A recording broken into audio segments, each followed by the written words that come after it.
All right, hello class, INT1116, welcome. In this lecture, I wanted to discuss routers, how they work, and some routers, the brand names, and some of the features that they carry in order to help you understand the discussion a little bit better. So I'm going to open up a slideshow first and talk about the function of a router. Well, the function of a router is basically a traffic cop, right? It directs traffic that comes in its direction. So in this diagram here, we have a network, and that network is basically 192.168.0.1 through 254. The network can be broke down. That's called subnetting. In this case, we used a full /24 network, which is 1 through 254. Address 0, so 192.168.0.0 is typically called the network, and 255 is called the broadcast. But so it's 0 through 255, but usable is 1 through 254. So let's say that your PC wants to print. So you file, you print, you select this printer, right? The printer name. There will be a TCP/IP packet that goes to that printer that says, hey, I need to print. It's on the same network, so it's able to print no problem, right? There's no router needed in this, right? In the OSI model, you're talking about the data link layer here, right? The data link layer. So the PC is able to print because it stays on the same network. It doesn't have to go off the network. Well, what happens if you need to print to another site? Or let's say you need to do something at another site, access a file server. You're in the office in Colorado, and you need to access a file server in your office in Montana. Well, you're going to leave the network. You have to go to the other network, and what happens is that traffic has to be directed right to a router. So let's say that same PC needs to print into an office in another office, and someone's going to pick it up. Well, because it's on a different network, 192.168.1.1, it has to hit a layer 3 device or a router. So the PC sends it out. The router says, oh, you need to go to that router that has that address, right? So it directs it to this router, and this router says, oh, that's on my network. I advertised that network, so you're going to go into my network to print, right? The router basically directs that traffic to go in the right direction. So again, here's the OSI model. You remember that from lesson 1, right? And a simple way to remember it is all people seem to need data processing. That's an acronym that people use, or all people seem to need double pepperoni on their pizza. That's what I do. But we are talking routers, which is layer 3 of the OSI model, right? It's basically a traffic cop, and it tells items where to go. Well, how does your PC know how to get to a router? Well, that's a great question. What we're going to do here, we're going to do a little ipconfig/all on the PC. And what happens is you have a default gateway, right? That's set on your DNS server. So here's my IP address. Here's my default gateway. That default gateway is my router, right? So if I have traffic that isn't in this network right here, right, and this is a /24 network, then it'll hit this gateway, and this gateway or router will tell my computer, my traffic, where to go, right? It'll send it to the next router. So let me give you a trace route to understand that a little bit better. We're going to trace route to google.com, right? Google is not in my network, right? So I hop to my router, and then it hops to the next router, and it continues to hop. Some of these may be star and may not show, and that's simply because the device is being protected, right? The person that owns that device doesn't want the security of the device to be known, so it times it out.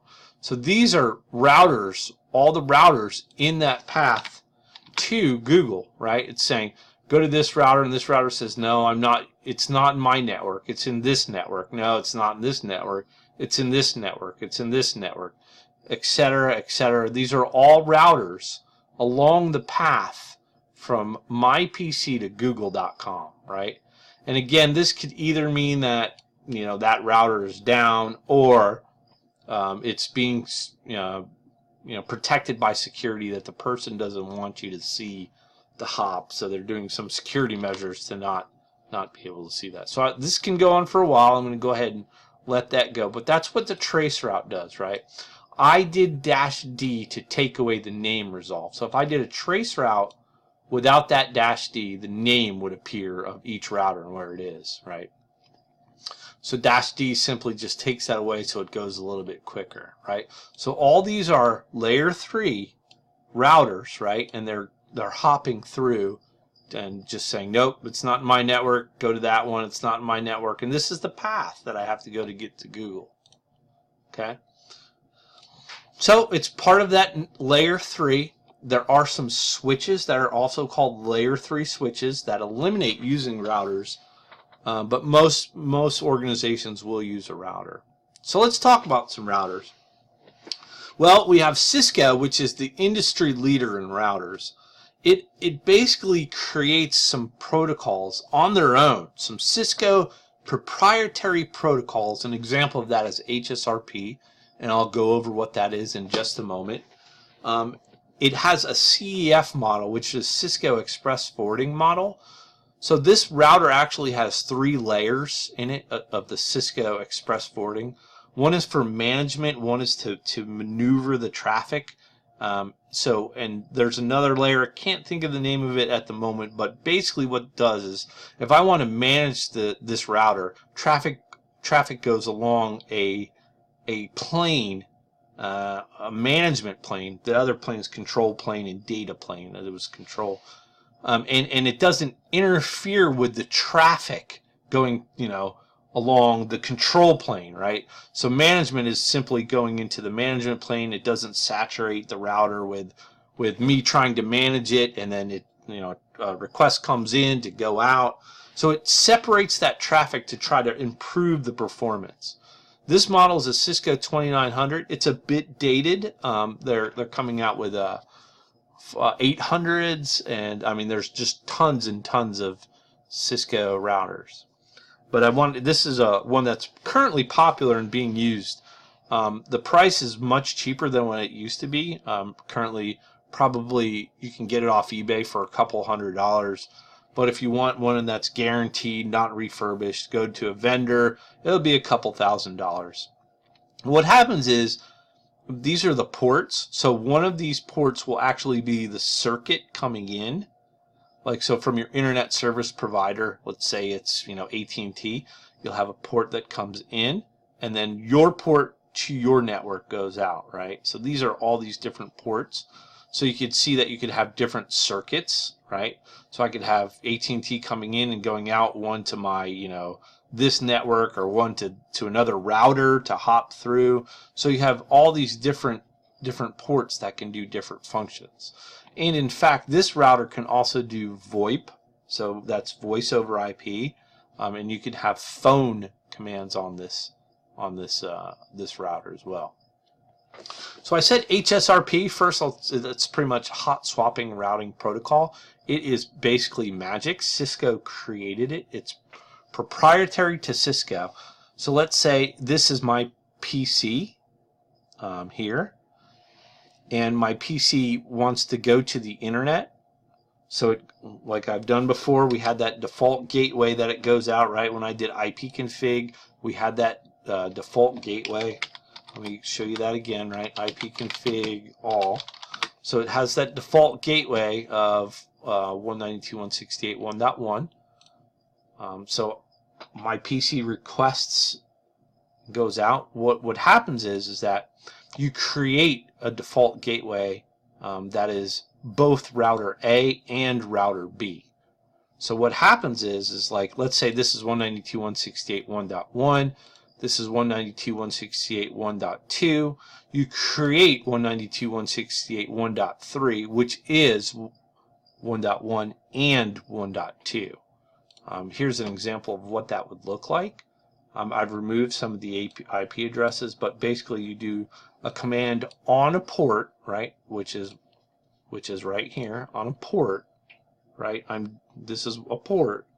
I would do a command that looks similar to this, standby with a priority and a preempt. So I would put an IP here. This interface has an IP, so let's say this is 1.1 and my HSRP is 1.2.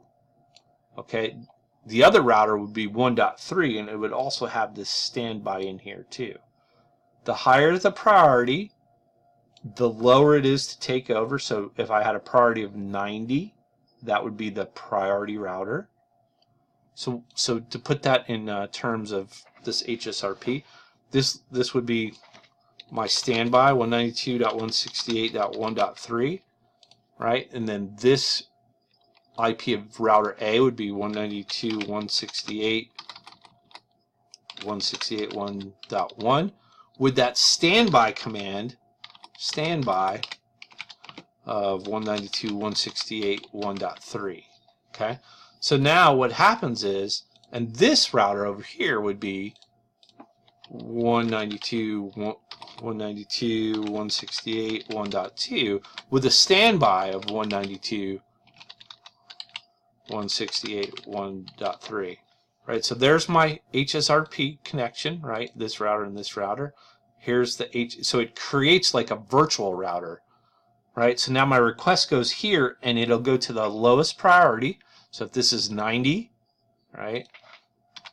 Let's say this router is 90 and this router is 110. The route would go from my HSRP over this way and then out to where it needs to go. So why do we need to do all that, right? That's a lot of work. Well, let's say this router goes down, right? And this traffic can't go that way. Your PC is still pointing to a virtual router, and there's an extra dot there. So it can now go along this path with no problem. So you don't lose any traffic, right? This virtual router is created, which is a group of two routers, right? So if this is here, or if it's not here, or if it goes down or not down, you still have network traffic without loss of traffic. That was created by Cisco. HSRP is Cisco proprietary. They did come out with an industry standard now based off Cisco. They came up with VRRP, which is the same thing as HSRP. So a lot of people believe in Cisco because they create their own protocols, and those protocols are leading the way, and then the industry then follows after. So that's a reason why most people go with Cisco. It is the industry leader. It creates protocols and stuff. So you've seen this HSRP. We're going to go into Juniper now. Juniper, basically, this is a humongous router, right? It's an industrial router.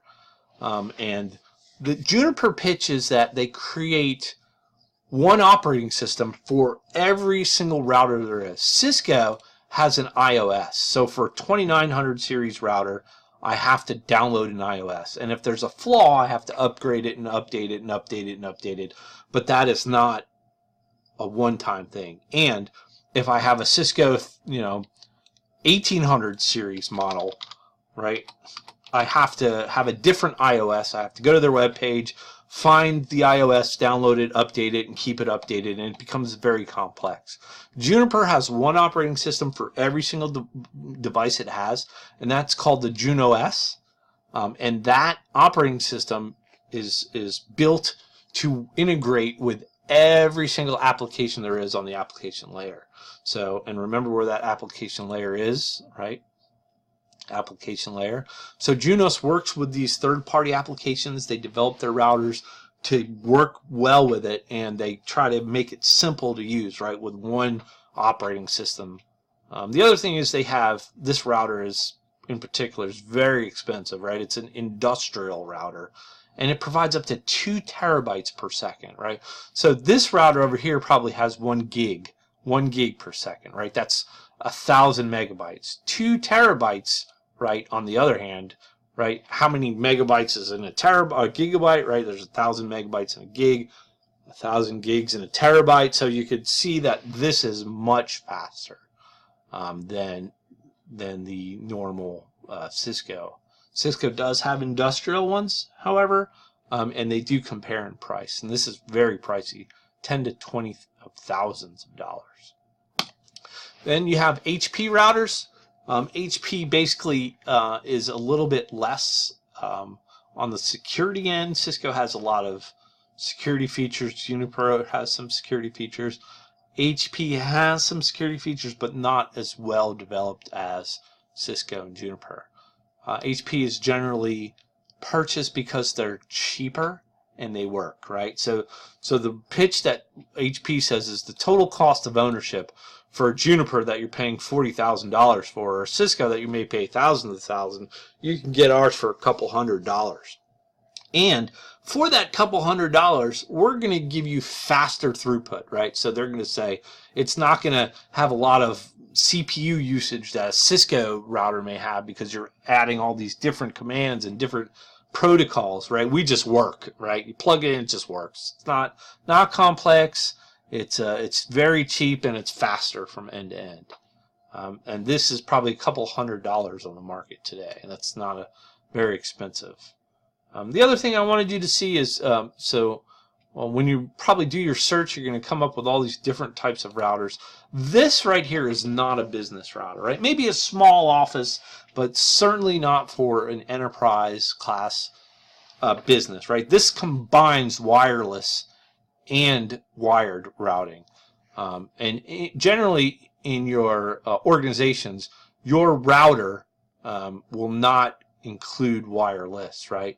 On your LAN, you'll have a wireless controller that access points connect to service your wireless customers. You won't have a combination of wired and wireless. And you may in small offices, you may in McDonald's when you go in, you may have something like this, or some of these types of routers, but certainly not in the enterprise business world. So you need to know the difference, right? You're not going to recommend one of these for an enterprise user. If you're working in an organization that has the need for different types of features. So folks, that's about it with the router class. I hope you enjoyed it, and make sure that you do well in your discussion. Thanks.